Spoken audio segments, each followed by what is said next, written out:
is a production of DallasCowboys.com and the Dallas Cowboys Football Club. How about them Cowboys? Yeah! This is the Players Lounge, broadcasting live from Dallas Cowboys World Headquarters at the Star. Now your hosts, Barry Church, Danny McCray, and Newy Scruggs. Hey everybody, it is Friday, so that means it's Players Lounge time, and we are doing it from our respective locations. We're not at the beautiful Star, though other people are. We'll dive into that.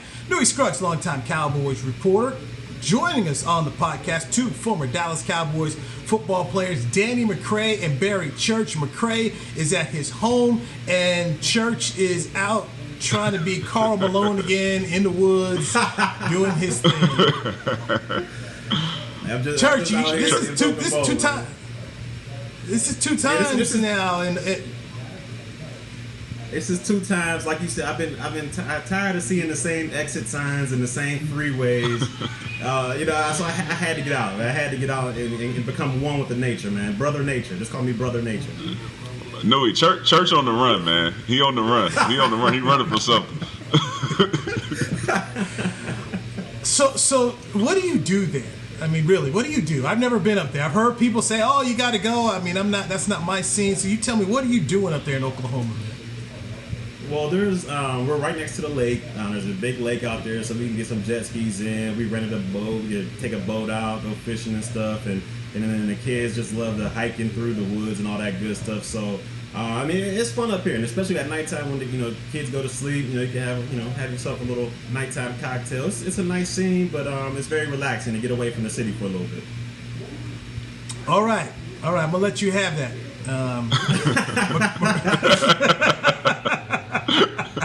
I'll let you have it, man.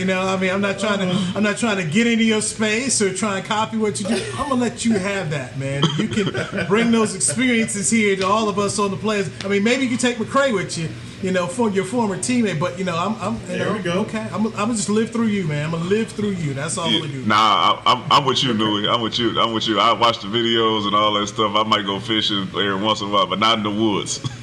Man, Go ahead, Church. Go ahead.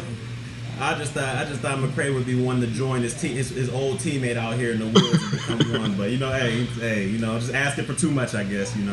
He got Church. You got kids out there. I saw you on Instagram going on nature walks. Listen, my little girl won't be able to walk for a year at the earliest. So I don't want to carry. I don't want to carry. Yeah, I'm good. I'll wait until 2022. All right, so Church, give out your social media so they can go see the adventures of Barry in the woods. Where can they go? The Adventures of Brother Nature. It's at Barry Church 42 on Twitter and on Instagram. All right, McCray, tell everybody where they find you on social media as well. All right, on Twitter you can find me at DannyDMac44. On Instagram it's Danny_McCray40.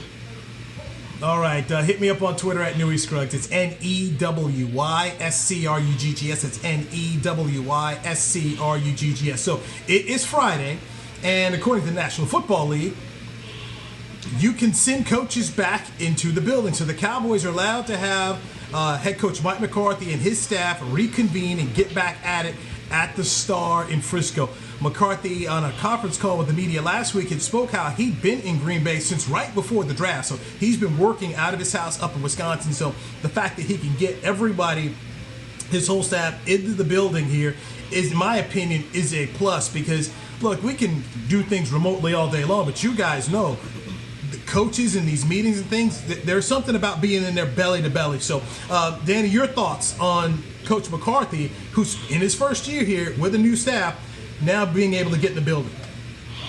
I mean, I think it's big. I think it's big for those guys to be able to reconnect, similar to how the players will be once they're able to get back. And some of those coaches hadn't worked for McCarthy before, so they probably got 2 or 3 months just to kind of get to know him, but they hadn't seen him since then. So just to be able to reconnect and kind of build that camaraderie amongst your coaching staff is huge for those guys, because they have a lot of work and a lot of catching up to do, especially when the players get in, because they've been off for a while.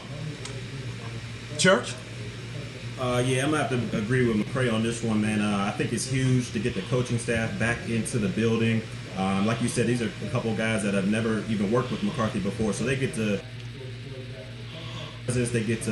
get the philosophy of his coaching style and how he wants his team to be coached, and they can do that in a proper setting. I know myself, for example, you can do all the the teaching and all that stuff virtually, but for me, I learn best by interacting with my coaches and being on the field with my coaches. So if some of the players and some of the coaches have that same type of learning ability, then I think it's huge for them to be able to get back into this facility and get things rolling. I mean, like we said, this is a whole new staff going into a brand new season, so they're already behind the 8 ball, being so they didn't have OTAs and minicamp and all that stuff. So this is huge for them getting able to get the ball rolling towards this season. All right, Friday's Players Lounge here today. It's going to be packed. We will dive into Dak Prescott as he came out with a social media message this week. We will get into Drew Brees and his apology for things he said about the flag. We will talk about Will McCray, who ended up going on to social media with a very powerful message. We have news on Travis Frederick that we'll get to. Ezekiel Elliott he's now put his voice into what has been going on here with George Floyd and a whole bunch of other things here. But also want to continue to give you the Cowboys news here that we know you want to know. So the head coach and the coaching staff allowed back in the building. The NFL stated this week that there will not be training camp locations other than your own headquarters. So for the Cowboys, they're not going to go out to Oxnard, California. Jerry's been out in California for years, so I'll tell you this, I'm bummed because I've always enjoyed that trip out to Oxnard, California and hanging out at some of my favorite spots to eat, like Andrew's Seafood Shack over there in Ventura County. But hey, Barry, man, that was having been an LA resident for 4 years, man. That was always fun to go back there. But so training camp is here at the Star. The Cowboys have experience dealing with that, doing that, where they last year had camp first part over there in Oxnard. They would bring it back to the Star. So right now they're going to go ahead, have this thing here the whole time. Mike McCarthy said on a conference call with the media last week that he had contingency plans. He had plan A and B. So they're going to go at the Star. Barry, tell me the pros and cons, in your opinion, of having camp at home versus leaving. Well, one thing, I'll start off with the cons. The cons of having it here at the Star and home, in your home base and all that good stuff is, there's a lot more distractions. Yes, you're out in California, but in Oxnard, California, it's kind of just a rural town, and you're sitting there and you're all kind of at this one hotel, all together focused on one singular goal. But in Dallas, there's a lot more distractions, a lot more things to do when you have a 3-hour break or a 4-hour break, or you have that time between meetings and curfew. There's a lot more stuff to get into. So there's definitely cons of having it here in the home state, but the pros to that are, guys with families and guys with kids, they get to see them more often, because that's one thing I missed a lot when I was with the Cowboys. I'd go out to Oxnard, we'd be out there for a whole month, and I didn't see my wife, I didn't see my kids or anything like that for a whole month. So for them to be able to see their families and kind of out there, because the camp is long, it's very, very long, so you get to dwell on your thoughts for a long time, but being able to see your family kind of refreshes your energy out there. So that's a pro to go with it. But I'm kind of bummed they won't be able to go out to Oxnard. That was always a fun trip. Yeah, I'm gonna go with the pros first, which is one, they're home, so they get to go home. They're close to their family and friends. They're close to their own houses. When they get their break, they can be in a place that they're familiar with. For me, the cons outweigh the pros, just because I remember practicing in San Antonio, where we went from the hotel and then we went to practice in the indoor facility and then back to the hotel. And the reason that I know that they went to Oxnard is, in the summertime in Dallas, it's too hot for guys to get quality reps throughout the day. So they wanted to get to a place to where the weather was good enough to where if they had a 2 or 3 hour practice, they could still get quality reps throughout that whole 3 hours. If you try to step outside on that practice field on the grass in Dallas in August, those reps and the quality of those reps will go down, because it'll be 100 degrees outside and guys are trying to practice in full pads. So those are the cons to me. I think, being in Oxnard is great because you're outside. It's like a college campus. Guys can go play basketball, go to the pool, do all those type of things. And it's just like your own little city. And Frisco is a little different. All right, so let me follow that up here, McCray. The Cowboys have the Ford Center, so they've got an indoor stadium that they can use. how much do you want your guys indoors and on that turf versus getting them outside on the grass? Well, from what I know about McCarthy, he wants them outside on the grass. One thing that we know about the turf is if you practice on it too much, you start to get a little bit of that the knee pain and the ankle pain in those joints. It kind of wears on you. So players really like being on the grass more than they like being in the indoor on that turf. So I think that would be a big issue. Like I said, because it is a lot of times it's too hot for you to be outside for 2 or 3 hours at a time getting the quality practice in, especially when you're on full pads. So I think that'll be a big con for them having to be inside for most of training camp. So, Church, does this mean, we're just speculating here, does this mean early practices for the Cowboys if McCarthy wants to go outside, that maybe you're having practices at 8, 9 o'clock? You're trying to beat that Texas heat before it just beats you down? I think you're going to have to, like McCray said, if you go onto that indoor facility and you do that, you practice there the majority of the time, it tends to wear and tear on your joints because, that turf is less forgiving than the grass out there. So after a while, it won't happen the first week, but the second week and the third week at camp, people are going to start complaining about how, my knees are kind of stiff or my knees are kind of sore and joints like that. So you're going to have to take those practices outside and filtering out there, and you got 15 to 20 pounds of extra equipment on top of you. Those reps after the first two reps are going to start to slow down and slow down and slow down, and you're just not going to get those quality reps. So if McCarthy wants this team outside and getting the full reps that they're going to want, they're going to have to start that practice early before the sun gets too hot and beating down on them. But I think they'll be able to do that because it's not entirely too hot when you're going at like 7 or 8 in the morning. I was going to say. Go ahead, Dan. And remember, these guys haven't been practicing football since actually they're missing all OTAs and minicamp. So once they hit training camp, this will be the first time that they're doing real football moves in a team environment. So that'll be also something for them to adjust to as far as being in shape and being able to go those practices. Stay with me on practice times here because I think that's important what you guys are laying out here that the fans understand is this heat and also trying to keep these guys on the grass versus putting them too much in the indoor facility here.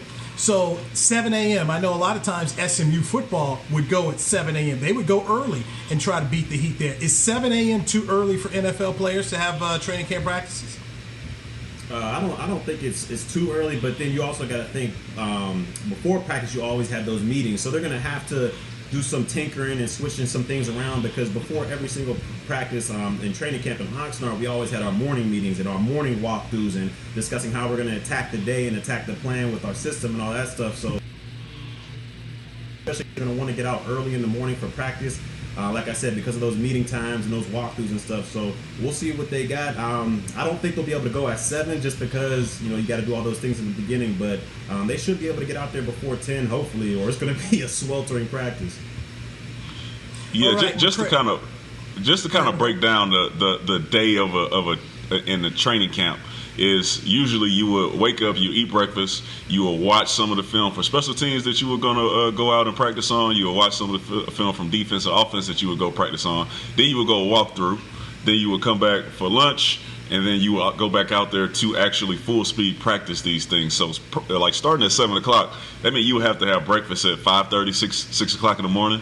And then you wouldn't be able to watch film on this stuff, so you would have to watch this stuff the night before. And that would take away from you being able to review the film that you actually practiced on, because after the practice on a normal day, you would go back in and watch what you just practiced and correct those mistakes as well. So it'll be a lot of tinkering to get a practice done at 7 a.m. in the morning. At this point in time, we don't know if there will be any OTAs or any mini camps. And one thing we know, you're running out of time because normally you get these things done in early June, and then you basically had the whole month off, reconvene for a training camp in July, and then you get going there. So this is going to be interesting that if there's no OTAs and no mini camps and you start camp right away, and if the Cowboys get extra time to start their training camp because of two things. One, they are scheduled to play in the Hall of Fame game August 6th, and with a new head coach, they've normally opened up camps earlier so new head coaches can get their programs going here. So this is going to be interesting to see how the NFL lays out its rules and how it affects the Cowboys, and if the Cowboys get put at a disadvantage then. Yeah, man, that Hall of Fame game is very tricky this year because usually it's used as one of those extra times you get to go practice a week early, and this one is like you get to go practice a week early, but you still playing catch up, trying to get in shape and get in football shape with these guys. So the risk of injury and the risk of players going out there and having minor tweaks to hamstrings and those muscles that keep you out for 4 to 5 weeks are increased with having to play in this Hall of Fame game. I will say this. I think that Hall of Fame game might be one of the ugliest games we've ever seen. I mean, you got no OTAs, you got a new system going in offensively and defensively, and then you got to get in football shape, and it's going to be one of the ugliest games. I will say this. With rookies and guys who've never played in the league before, it's going to be something to watch. Okay, so these are things that, as Cowboy fans out there, this is what you want to be paying attention to see exactly what directives have come from the league. Because I've been asking these questions, and the things I keep getting back from talking to people over in Frisco, the Star World headquarters is, hey, we don't know, we don't know. Governor Greg Abbott of Texas says that, okay, 50% capacity right now for sporting events. So right now, if you're a Cowboy fan and you have season tickets, and they're going to have a 50% capacity. So here's my question, Church. Who are the 50% of people that get in and who gets put out?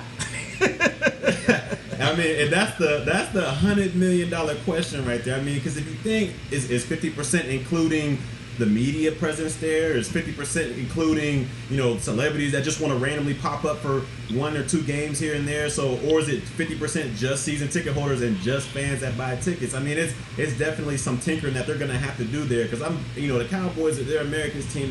They're a marquee franchise. People are going to want to come and catch a game or two here. So the thing is, do you kick out those season ticket holders for a game or two, or do you tell them, hey, the celebrities, you better watch it on TV? I don't know. So we'll have to figure out what's going on because we got to figure out what the 50% entails. Is it media and fans, just fans? We'll have to see.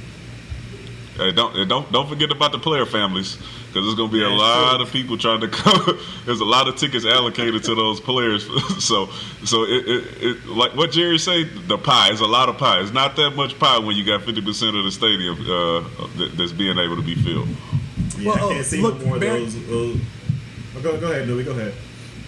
I was gonna say, Barry, the media doesn't really count when they're counting those numbers. They don't care about the media, and a lot of places right now the media is being shut out. So I wouldn't even think of the media in terms of this. This is just talking about the fans and being able to fill up your stadium. And let me throw this caveat out here as well. So this is what the Governor Greg Abbott said this week. So this is early June. By the time we get to the second week of the NFL season in September, it might be at 100%. The Cowboys might be able to do that, but right now it's 50%, and it's definitely some questions you have to ask. To me, I would be asking that question if I'm a Cowboys season ticket holder. Hey, am I getting in? How does this go? And right now, I'm told that there's just no answers right now. So we'll see. We know there's no answers. I just saw 60,000 people marching down the freeway in Frisco. If half of them didn't have masks on, so we'll see if this still stands at 50% by the time we get to the second week of the season. All right, so that's the pressing Cowboys news of what's going on with the team. We wanted to hit you up with that. We've got to get into these quarterbacks. Dak Prescott, Drew Brees' apology, Vic Fangio saying there's no racism in the NFL, the Broncos head coach, and then walking it back. We got a lot to talk about here, and we'll do it on the Players Lounge next, right here on DallasCowboys.com. I'm Jay Novacek, former tight end for the Dallas Cowboys. Back in the day, I was the guy who always got the tough yards, and that's why I run with John Deere today. In fact, I have a John Deere 3025E tractor that can handle any yard work I need to do, even the tough yards way out back. So if you have 1 acre or 1,000, John Deere has the equipment that's just right for you. Visit a John Deere dealer today and run with us. We are the official tractor provider of your Dallas Cowboys. Essilor is a proud sponsor of the Dallas Cowboys, helping fans see more and do more with our best vision solutions. Our lens technologies reveal a world more beautiful than you can imagine. For a limited time, get the Essilor Next Gen offer. When you buy the latest generation of Transitions lenses with select Essilor lenses, you can choose a second pair of clear lenses for free with qualifying frame purchases. Restrictions apply. Find a participating eye care professional by visiting EssilorUSA.com. Essilor. See more, do more. Want to use what the pros use? How about the official men's skincare brand of the Dallas Cowboys, Jack Black? Right now, you can get the Jack Black Starter, a curated collection of Cowboys locker room favorites for just $10 with free shipping. The starter includes 4 Jack Black skincare favorites, plus a full-sized intense therapy lip balm. Go to getjackblack.com/Cowboys and use the code word TEAMJB. That's getjackblack.com/Cowboys. The Jack Black Starter, $10, free shipping. Your new apartment's big. Such a great deal. It's okay. Just okay? What's not to... Right above the subway! Well, I bet you don't even notice it after the... That's my neighbor, Angus! A deal that's just okay is not okay. Get a great deal with America's Best Network. Come into an AT&T store to find out how to get one of our popular smartphones for $0 down. Based on GWS One score, September 2019. Back to the Players Lounge.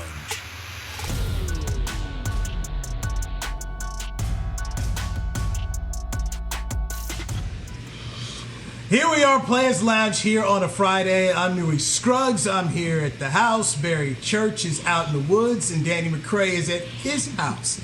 McCray, are you really... I mean, I'm looking at Barry, and I'm not seeing him roughing it out there. I mean, this seems like a really hoity-toity, woodsy type of thing. A little bougie, man. I mean, what's up? What's up, man? That's what we're doing. That's what we're doing. Man. Look, he in the cabin. He has Wi-Fi. He got Wi-Fi. He had TV. They probably got all type of stuff out there. He not really doing the cabin vibe to where it's like disconnected from the world. He's just out on vacation. Man, listen, with friends like these, who needs enemies? I mean, do you even have a sleeping blanket out there? I mean, what you sleeping on? Nice comfy we got bed. a fire pit. We got a fire pit out there. It's electric. It's gas. Okay. Just checking, bro. Just checking. Okay. I mean, look. I mean, this is ultra luxury woods. Vacation. Okay, I got it. I'm just trying to understand exactly what it is. That's cool, man. I mean, I know you still. I thought we was boys. No. Hey, Church, you elite.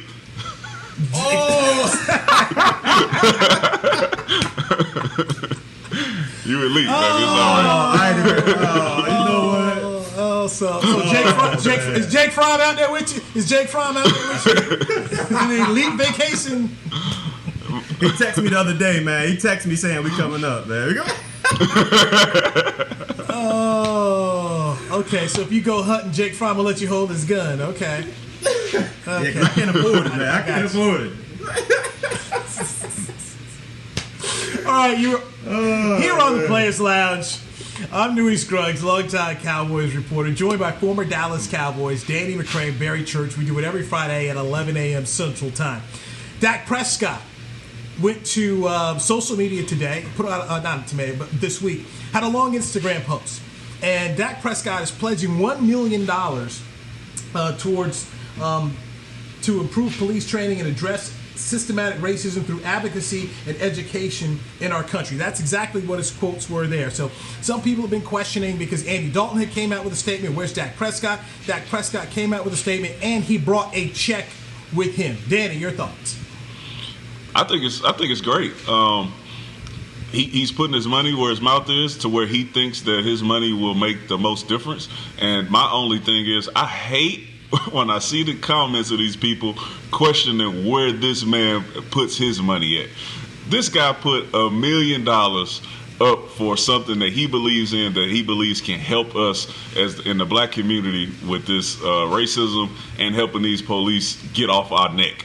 And this guy is people in his comments saying, why would you give this to the police? It's $1 million of his money. He got the right to put it wherever he wants to. You put your money where you think it can help it. I love what Dak did. I love the statement that he put out, and he's showing that he's a true leader of the Dallas Cowboys.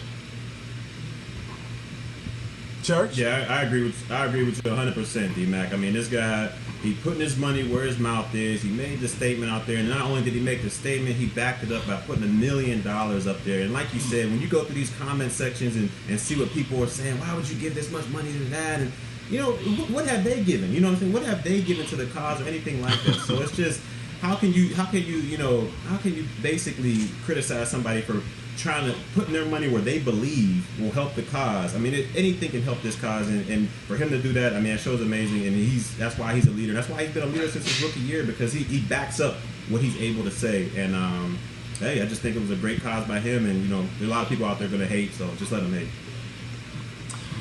Dak Prescott also spoke about in dealing with the loss of his brother and what he's gone through. And he spoke about George Floyd and understanding and knowing that he could be George Floyd in that instance. And so as he decided to think about what can I do, he decided he wanted to put $1 million. And I'm going to read once again what he said. To improve our police training and address systematic racism through advocacy and education in our country. That is what Dak Prescott is saying. That we have an issue.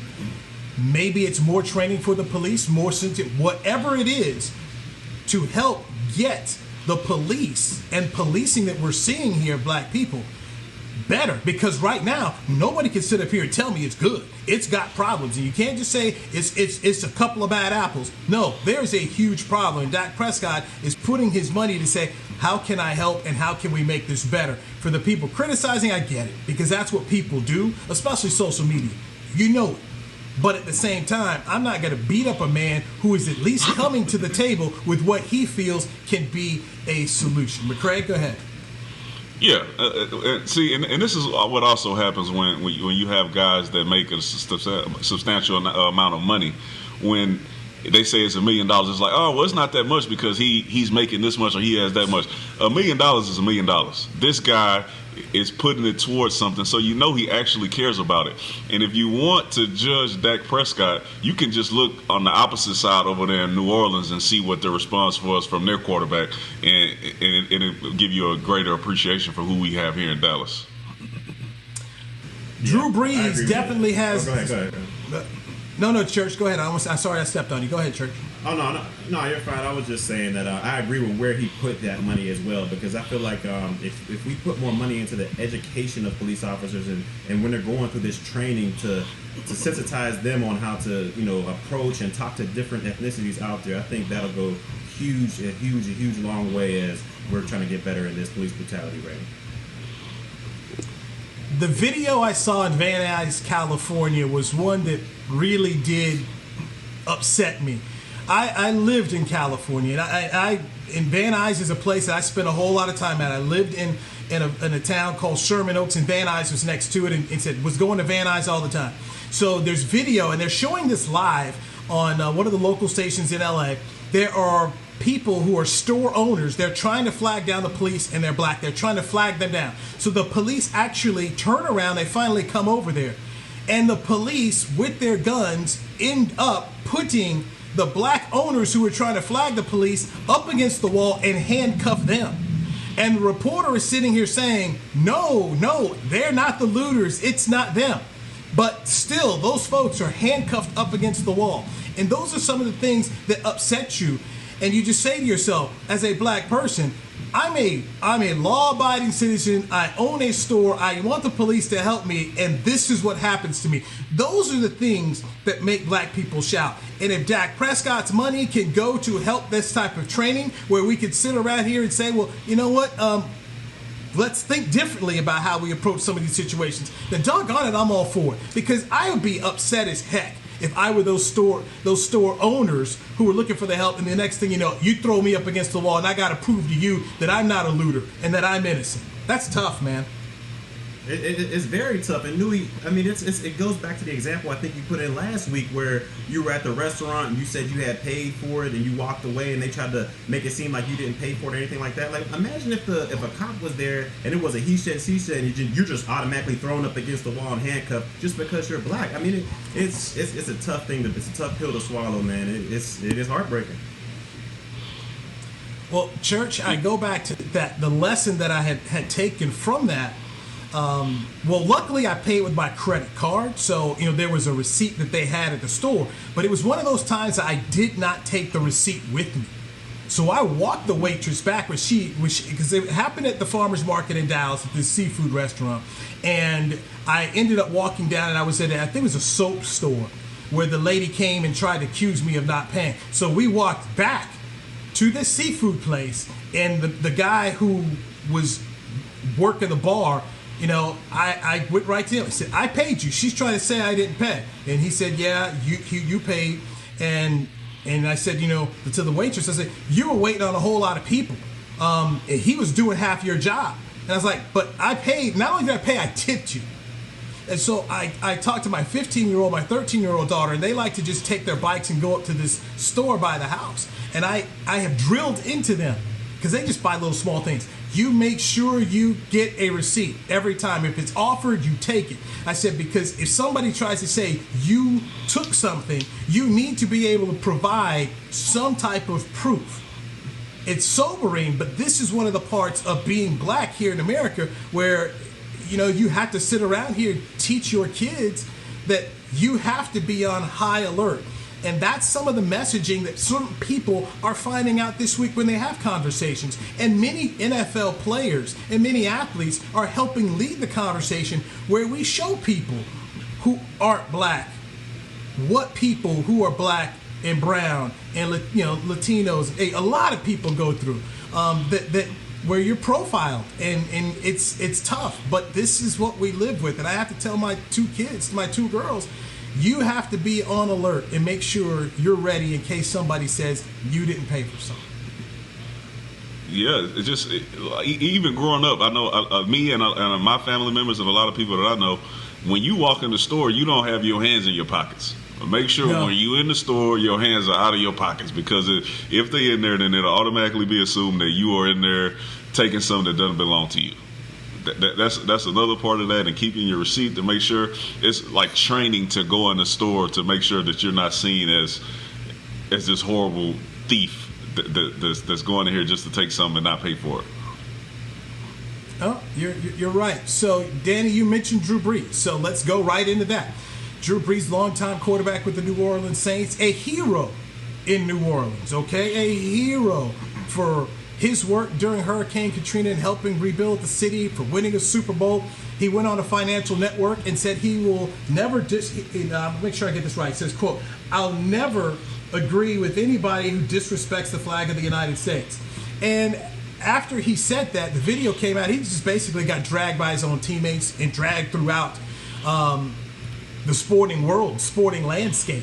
So Drew took a whole lot, and then the next morning he ends up with a social media post, and then later came out with an apology as well there. Drew, and I want to make sure I get this correctly, he says, "I am your ally."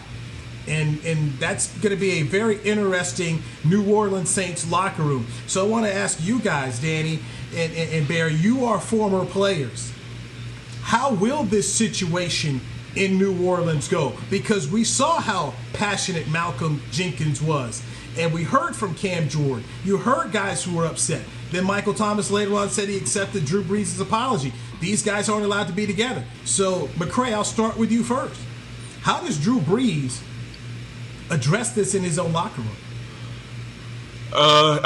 He did the best that he could at this point. I mean, you said what you said, and the guys are going to look at you in whichever way that they feel. And as much as guys say, "Hey man, I forgive the guy, he said something wrong," and all that stuff, every time you look at Drew Brees, me personally, I would see him as the guy who said that, and the same guy who said what he said 4 years ago when this initially took place, and it wasn't about the flag, and he was the same guy saying the same thing he said a few days ago. So I'm looking at you the same way. So now when you're giving up these speeches and you're giving these talks and these team meetings, I'm looking at you that way, not as the leader that I thought you were, but as my quarterback, and that's it. So I think it'll be tough for him, but the best thing he could do is move forward and try to help as much as he can. But it was a good start with the apology, but now it's up to everybody else to take it how they want, and I would take it that way. He's just Drew Brees, and he's my quarterback. He'll throw me the ball, but as far as being the leader that I thought he was, he's not that guy. Yeah, for me, this is pretty much a sticky situation, man. Because I mean, this is a guy who is, Hall of Famer. He was unbelievably respected in his locker room and throughout the league. He's kind of like a Jason Witten in our locker room. He was just kind of that respected kind of coach player who could do no wrong. So when he made this statement right here, it took a lot of damage, I think. I'm not quite sure. I think he'll have to do a lot of work because, like McCray said, I mean, as a player, you look up to this guy, you respect him so much, and he backs up what he says on the field. So it's like, man, this guy is so highly respected. And then when he says something like that, and you can't really give him the benefit of the doubt because he's a veteran and he's an extremely intelligent person. So he knows what, in my opinion, I feel like he knows what the stand was for the flag. With McCray, did we lose Church? And what he was doing back a couple years ago. And he just kind of dismissed it and still kind of felt like it was disrespecting the flag when it had nothing to do with the flag. So I feel like he's an extremely intelligent person. He should understand that. And I think he's going to have to do a heck of a lot of work to get that locker room, to get that respect level that he had once before. Because now, like McCray said, people are going to look at him in a different light. They're going to look at him saying, hey, you're the guy that basically said, I'll never disrespect the flag during one of the most tense situations in American history. And so it's going to be tough, but hopefully he'll be able to get his reputation back as a leader on that team. But it's going to be tough.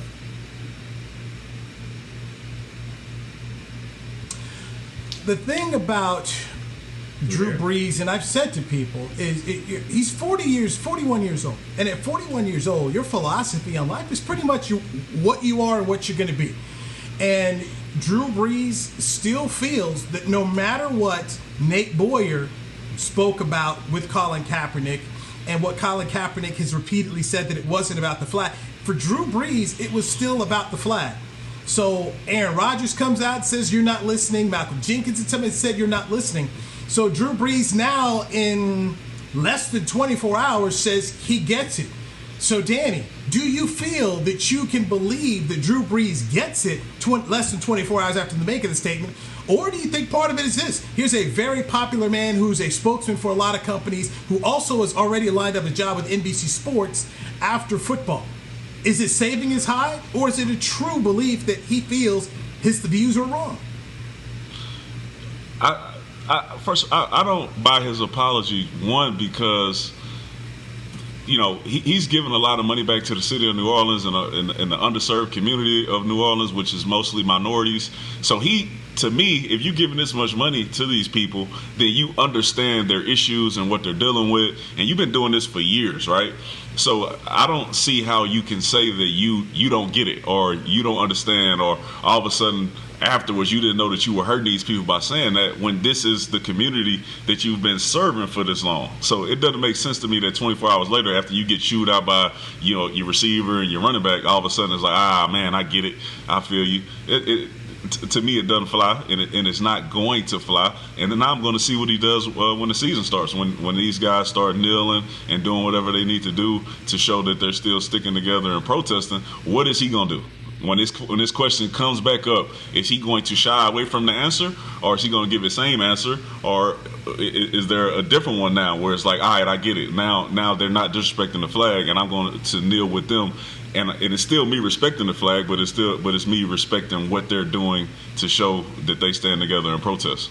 Okay, so I'm gonna come back with what you just said. Okay, so if New Orleans Saints teammates decide they want to take a knee, let's just say there's 7 guys who decide to do it, and Drew Brees takes a stand and stands there with his hand on his heart, is that an issue for you?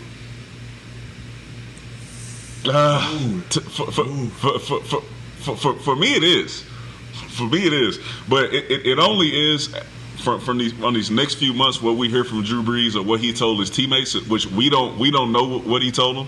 But I would assume that he said, hey, I understand what y'all are going through, and I feel it now. And after speaking with you guys, I understand why you guys are kneeling during the flag, and it's not disrespectful to the flag. I get it now. So now he should be able to do it. And if you're not, then I'm looking at you like, all right, you still feel the same. But, in order for you to be a good teammate and a leader, you had to apologize and say what you had to say to fix the dynamics of the locker room, or else this is going to be a horrible season for you, and we may as well start drafting Jameis Winston in round 4 of fantasy football. Can I ask you both a question, real? Go ahead. A second. So in 2017, I think there was a picture of him kneeling down there with the team, if I'm not incorrect. So do we think so? And now we know that kneeling was disingenuous because obviously he made these statements saying he'll never kneel for the flag and all that other stuff. So if he does kneel in this upcoming season, do we feel it is genuine, or do we say, you're just trying to, save your skin here? What are your guys' thoughts on that? Church. This might be an issue, but I think his kneeling was the same. It had the same meaning as when the Cowboys kneeled in Arizona. It did. It was not for the same reason that Colin Kaepernick was kneeling. It was to show unity, not protesting against police brutality against minorities. It was when President Trump had come out and called the players SOBs, and so they were upset about that, and that was done before the national anthem, just like the Cowboys. They did that before the anthem was played. So that don't count. So I come back into this, Danny. I come back into this. Okay. If players are kneeling and Drew Brees decides he doesn't want to do it, I won't think of Drew Brees as being disingenuous. I don't, because and this is me. I think he can stand there, hand on heart during the national anthem, right next to someone who's taking a knee, and it not be an issue. Now, and I'm going to give you just my perspective on this, because remember, my dad was in the military. I was born on a base in Germany, and I grew up around this all the time. My 13-year-old recently asked me. She said, "Dad, should I stand for the flag?" I said, "Yes, you stand for the flag because we represent Grandpa." And I said, and I ran down and said, we got family members who fought in every war here. I said, my great-grandfather fought in World War I. I said, we helped build this country. And I said, so we stand. I said, but understand this. We don't criticize anyone who decides to take a knee. I said, if anything, you stand next to them. You stand next. If that person wants to take a knee, you stand next to them. Even, put your hand on your heart and then take your left hand and put it right next to the person who's taking a knee. I said, but that's us. But we're not going to criticize or divide anyone, let anyone divide us, because there is a message that people are trying to say. And I want to make sure that those people have that message and also feel comfortable and know that, hey, I got you. But I do think there's different ways to do it. So for me, if Drew does it like that, I won't criticize him in that fashion. But that's just me. That's what we're talking about. But Newy, and the thing that could save him and let him be able to do that is if he comes out and says that kneeling is not disrespectful to the flag. If he doesn't come out and say that, if he doesn't say that, never said that. You're right. Then he can't go with the same reasons that you have. Right. Because he still feels like the person that's taking the knee is disrespecting the flag, and he's doing the opposite. This is true. No, your point is I see your point. I see your point. This is why we have the discussion. And as Drew Brees says, he wants to be an ally. It's going to be something. It'll be interesting over time to see exactly how he becomes that ally. I also want to address the money aspect here, because that's something I've seen a lot of people who wanted to defend Drew Brees and say, hey, look, he just recently gave $5 million, and he's given millions of dollars to the city of New Orleans over the years. I respect Drew Brees for doing that. I do. But understand how people give money. There are a lot of people who give money and act different ways. For instance, when I lived in Los Angeles, Donald Sterling gave a lot of money to a lot of black organizations, okay? A lot. Donald Sterling would take out ads about how he was the NAACP Man of the Year. I mean, and he would be, but he wrote a lot of checks. But we now see, and even then we knew who Donald Sterling was. You guys had told me to watch that Jeffrey Epstein video. And when that man came out of jail, what was surprised me was how many checks he wrote. $15 million? Like $14 million he wrote. So, and I'm not trying to say Drew Brees is a racist like Donald Sterling or he's like Jeffrey. I'm not trying to say, but what I am trying to say is just to point out that, you know what, just because you write a check, doesn't make you a good person.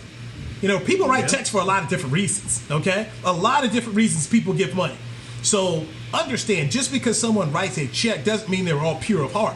People have motives into writing checks. Some people just need a doggone tax break. Some people want good PR. There's a lot of things that are there. So just to say somebody wrote a check, they're all good, not necessarily. There are a lot of people who are guilted into writing checks. I did something. Now, I knew one person who ended up with in a domestic violence dispute. I won't say who it was, but it was and you know what they did? They ended up writing a check to the police. That was their way of trying to build themselves up. And then this person, decided to do more things along that. So people do two things, man. They do things out of inspiration and desperation. So just the whole money thing, is it, that's the things you have to ask yourself sometimes. What's the reasoning behind the money? And does the money make you good? Stephen Ross gave a whole lot of money recently, the Miami Dolphins owner. And then what happened? The player said, wait a minute. You're giving these monies to these causes, and then his own player said, but you're also giving money to the president. So they had issues with that. They had issues. So that's the whole thing. What I just say about money is dig deeper into it and actually find out, truly at times, what are the motives and dig behind it. So there, I said my piece on that. Well, like I said, one doesn't affect the other. You can help a city that's went through a hurricane and had all these issues to where they really needed some help, and then still be a different person on the other side. You can have some empathy for one and then not have empathy for another. That's possible. So giving money to one cause, it doesn't save you from not standing up for another one or really standing on another one by saying that it's disrespectful. When for 4 years now people have been saying that is not it, bro. Are you still not listening? They've been saying this for years. Okay. The Players Coalition came out with a video. 18 players have taken part of that video, and I sent it to you guys earlier today. Ezekiel Elliott is one of the 18 people in the video. Your thoughts on what we saw as players are speaking out here about George Floyd? I thought it was a great presentation. How they all got together and kind of voiced their opinions as NFL players, and kind of put the NFL on spotlight here, saying, hey, we as players, we're backing this George Floyd, we're backing this police brutality. And a couple years ago when Cap tried to bring it to light peacefully, you guys shunned him and you guys kind of blackballed him out of the league. So I think they're just putting the NFL here on notice, and I thought it was a great statement that all those players got together and made as a players association. I think it was super dope. If you talk about accountability, because the NFL has been putting out these little symbols for our commitment and all this other stuff, but not really saying much. And the players got together like they should have done. I commend them for doing it now. But had this been 2016 and they came out and said, hey, we, the players, want to speak on behalf of the NFL, and this is how we feel, and we want you to say on behalf of the NFL, we were wrong for doing this, we stand up for this is wrong, this is right. And they forcing the hand. So now we just wait to see if the NFL responds or if they just try to let it go by the wayside. But we're finally seeing some instance of big time players who have these names like standing up and sticking together and unifying and calling the NFL out. Devontae Adams what we're finally seeing is kind of like how the players are kind of trying to take control of the league, like we see in the NBA. We see the LeBron Jameses and the Chris Pauls and all that. The NBA is run by the players, and I think what we're seeing here is the NFL and the players that are involved in the NFL just trying to take a stand, just trying to get some of that league back and get the power back. I mean, it is run by the players, and it needs to be like that. So that's just my thoughts on it. The players in this video: Devontae Adams, Jamal Adams, Saquon Barkley, Anthony Barr, Odell Beckham Jr. Since 1865, Stetson hats are American-made with pride right here in Texas. And Stetson is Tyrann Mathieu, Patrick Peterson, Sterling Shepard, Michael Thomas, Deshaun Watson, and Chase Young. And it starts out with Thomas saying, it's been 10 days since George Floyd was brutally murdered. Then Tyrann Mathieu says, how many times do we need to ask you to listen to our players? And then Hopkins says, what will it take? Jarvis Landry comes up next and says, for one of us to be murdered by police brutality. And then multiple players take turns saying, what if I was George Floyd? Then the players continue, I am George Floyd, I am Breonna Taylor, I am Ahmaud Arbery, I am Eric Garner, I am Laquan McDonald, I am Tamir Rice, I am Trayvon Martin, I am Walter Scott, I am Michael Brown Jr., I am Samuel DuBose, I am Frank Smart, I am Philip Wright, I am Jordan Baker. And then they go on to say, we will not be silenced. We assert our right to peacefully protest, and it shouldn't take this long to admit. So on behalf of the National Football League, this is what we are, the players. We would like to hear your state. We, the National Football League, condemn racism, systematic oppression of black people. We, the National Football League, admit wrong in silencing our players from peacefully protesting. We, the National Football League, believe Black Lives Matter. So it was a powerful video, very powerful video in what the players were saying there. Give the players a lot of credit. We've got to take a break. When we come back, we've got news on Travis Frederick. Want to address that and get into his situation and how it affects the Dallas Cowboys going forward. This is the Players Lounge. I'm Newy Scruggs, joined by former Cowboys players Danny McCray and Barry Church. Since 1865, Stetson hats are American-made with pride right here in Texas. And Stetson is proud to be on the field with America's team. Want to show your Texas and team pride too? You can. By purchasing your own Stetson, you can look just like how the flag guys do on field at every home game. Stetson hats, the official crown of all self-respecting Cowboys, and your favorite football team. Get yours today at shop.dallascowboys.com or at stetson.com. Your new apartment's big. Such a great deal. It's okay. Just okay? What's not to... Right above the subway! Well, I bet you don't even notice it after the... That's my neighbor, Angus. A deal that's just okay is not okay. Get a great deal with America's best network. Come into an AT&T store to find out how to get one of our popular smartphones for $0 down, based on GWS One score September 2019. To Dallas's frontline responders, thank you. To show its gratitude, Tide is offering free laundry services in Dallas to the families of frontline responders. Simply bring your laundry and your identification to Tide Cleaners, and they will wash it within 2 days. One thing less for you to worry about. While you take care of us all, Tide will take care of the laundry for the families of frontline responders.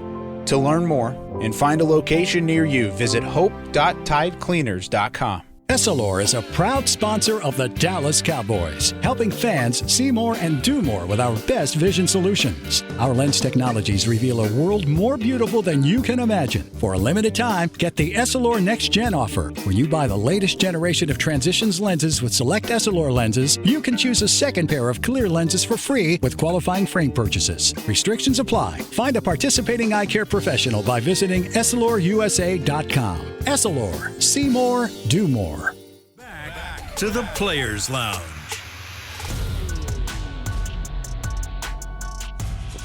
Friday Players Lounge right here on DallasCowboys.com. I'm Newy Scruggs, longtime Cowboy reporter, joined by former Dallas Cowboys players Danny McCray and Barry Church here. All right, Travis Frederick has been added to the reserve retired list. So the Cowboys have they waited to do it. They're going to split up his cap number. So this is going to free up $7 million for the Cowboys this year. So they'll take a hit this year, and then next year in 2021 they'll take a little over $6 million.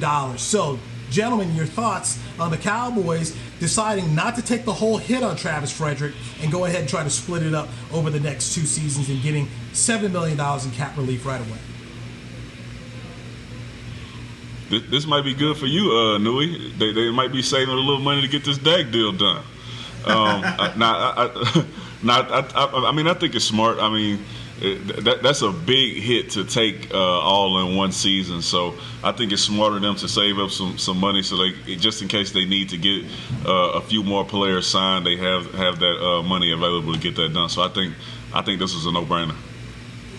Yeah, I'd agree. I think it's a smart move, but I had a question to ask. So let's just, just to say, the fans aren't at 50%, they're at like 25% for the whole season, and that takes a hit for the owners and all that stuff as far as money wise. If they don't take, will that hit next year not being there and all that as well?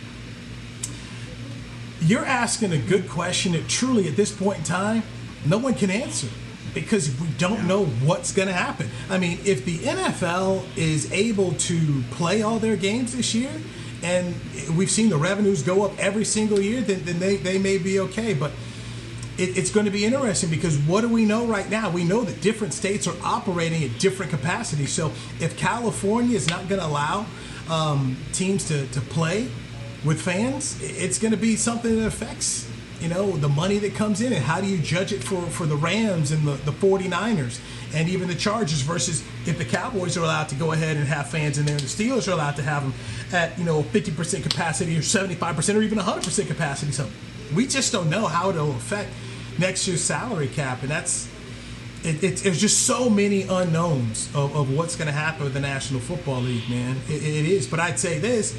You probably err on the side of maybe the cap doesn't go up. I mean, you'd be crazy not to factor that in, that the cap could possibly not go up next year. So would you rather take that big hit this year, or would you rather take half of the hit this year and half of the hit next year on Fredericks, knowing that the salary cap might not go up?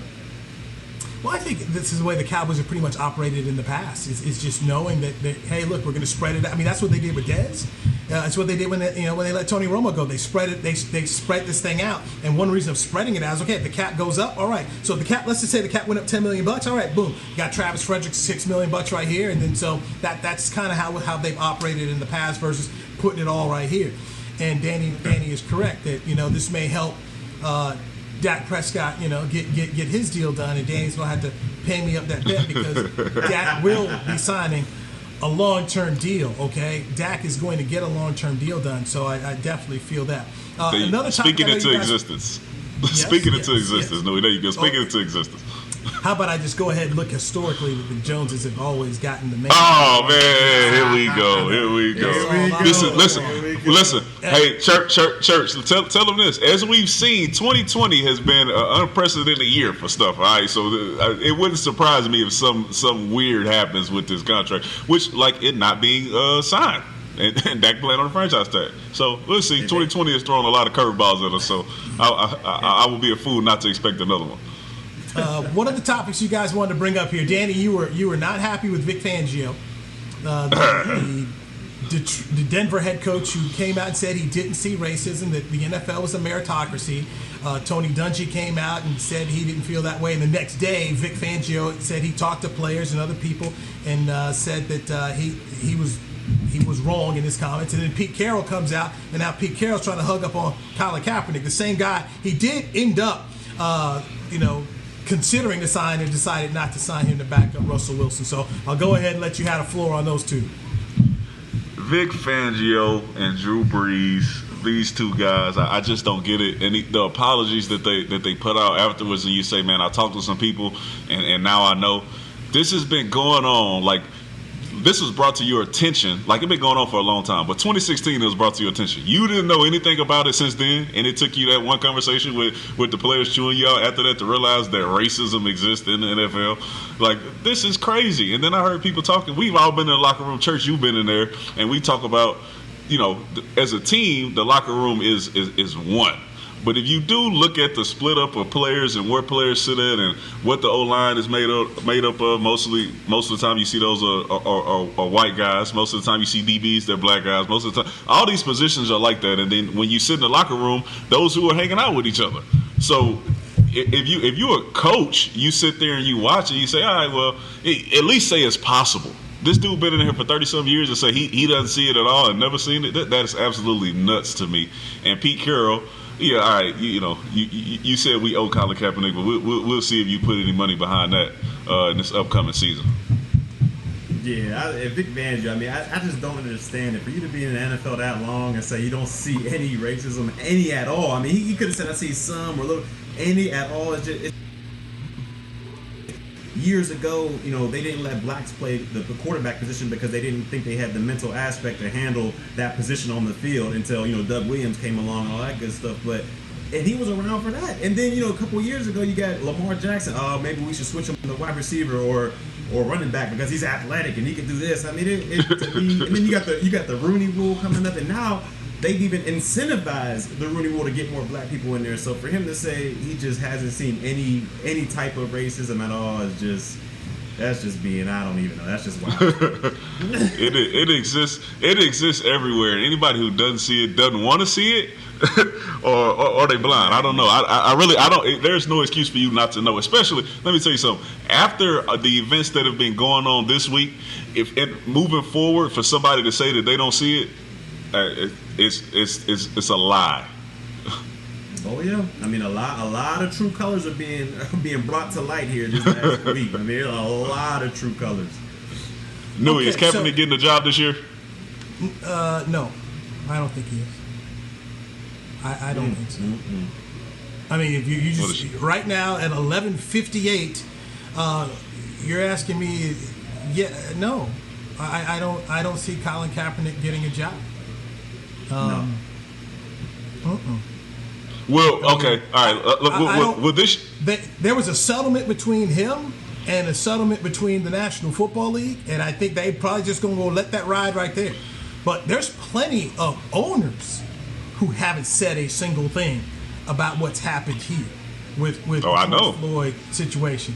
And that even happens right here with Jerry Jones. He hasn't said anything. So, and there's several general managers who haven't said anything. So while there's been a lot of people who have said something, you know, Chris Ballard, the GM of the Colts, came out with a strong statement, and we've heard from Aaron Rodgers, Matt Ryan. You heard from white quarterback, something you didn't hear from last time around. Yeah, you heard from Shad Khan, but, you know, I don't know. I mean, heck, dude, Cam Newton doesn't have a job right now. So, I mean, you know, this,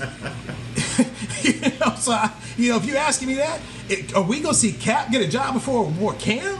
No. First of all, Cam's not going to be a backup. Cap will be a backup. Okay. Cam is going to be a starter. I don't know. I mean, right? No. How about this? No. I don't think so. I don't think he's going to get signed right now. I don't think there's enough. I don't think so because at the end of the day, I mean, we can't force these owners to put him on a team, and I don't think they're willing to put him on a team. So I don't think he'll have a job for any of the foreseeable future as far as NFL is concerned.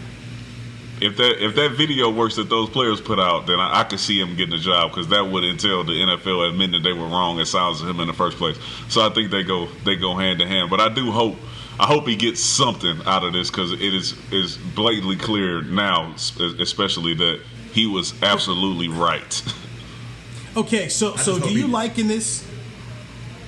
Do you liken this to the Michael Sam situation, where here's a guy who came out and before the draft said he was gay, and it gets into the end of the? I mean, we're looking here at the end of the draft, and nobody's taking him. And here the Rams with several picks in the final round, a team loaded at defensive line, and they end up drafting him. And there were people saying, well, they took one for the league.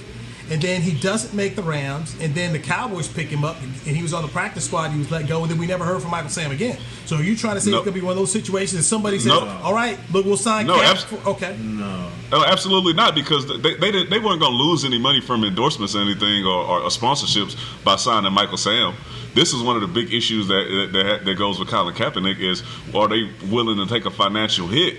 Especially in the past, because it was looked at totally different. Now that the tide is changing, I think it's more possible because it'll be more acceptable for guys, especially the stuff that you're seeing in the streets. More people are standing with Kaepernick and the causes that he protested for than ever before. And Michael Sam just wasn't that good to me.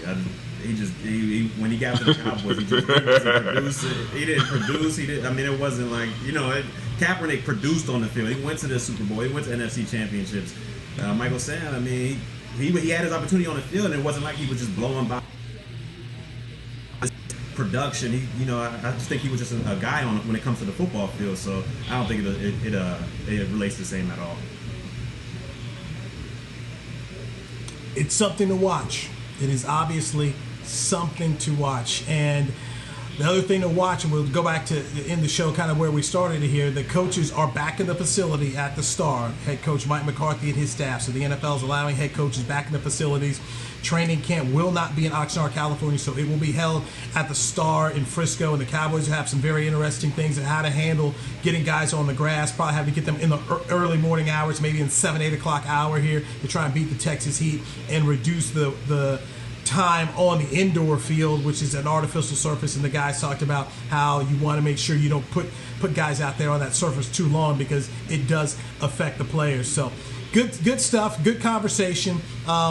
That's what we do here on the Players Lounge. It's a perspective from Danny and Barry, guys who used to play in the National Football League. And I, as a former reporter, enjoy talking to these guys and getting their thoughts about it. So we appreciate everyone who's tuned in, and we'll catch you next week. Thank you for checking out the Players Lounge on DallasCowboys.com. This has been a production of DallasCowboys.com and the Dallas Cowboys Football Club. How about this,